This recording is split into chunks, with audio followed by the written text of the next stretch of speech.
ဘိုင်ဘီရဲ့တရားကိုလမ်းပြောင်းမြန်ဝင်လာပြီးတော့တင်ကြီးသေးရှေ့ကကားတွေကိုဝင်တိုက်ရန်ကုန်တိုင်းလသာမြို့နယ်ရွှေတကုံဖျားလန်းဘိုင်ဘီရဲ့တစည်းဟာလမ်းပြောင်းမြန်ဝင်လာပြီးတော့တင်ကြီးသေးရှေ့မှာရပ်ထားတဲ့ကား၅စီးကိုဝင်ရောက်တိုက်ခိုက်မှုဖြစ်ပွားခဲ့ပါတယ်ဒီကနေ့စက်တင်ဘာလ10ရက်နေ့မနက်ပိုင်းကမီးပွိုင်မှာအဆိုပါကားဟာဖျက်တိုက်ခံရပြီးလဲထွက်သွားပြီးတဲ့နောက်မှာတော့တစ်ဖက်လမ်းကျောမှာရပ်ထားတဲ့ကား၃စီးလောက်ကိုပါထပ်တိုက်ခဲ့တာဖြစ်တယ်လို့ကားပေါ်မှာလိုက်ပါလာသူတူကပြောပါတယ်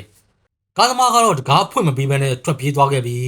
အရှိတကားဖွင့်ပြေးတဲ့အတွက်ကားပေါ်မှာလိုက်ပါလာတဲ့ခီးတွေကလည်းရှစ်တကားကနေပဲထွက်ပြေးခဲ့ရတယ်လို့ဆိုပါတယ်ကားပေါ်မှာလိုက်ပါလာတဲ့ခီးတွေပြင်းထန်တန်ရာရရှိခဲ့တာမရှိပေမဲ့ကားကတော့ထိခိုက်ပျက်စီးမှုများတယ်လို့မျက်မြင်တွေ့ရှိသူတူကလည်းပြောပါတယ်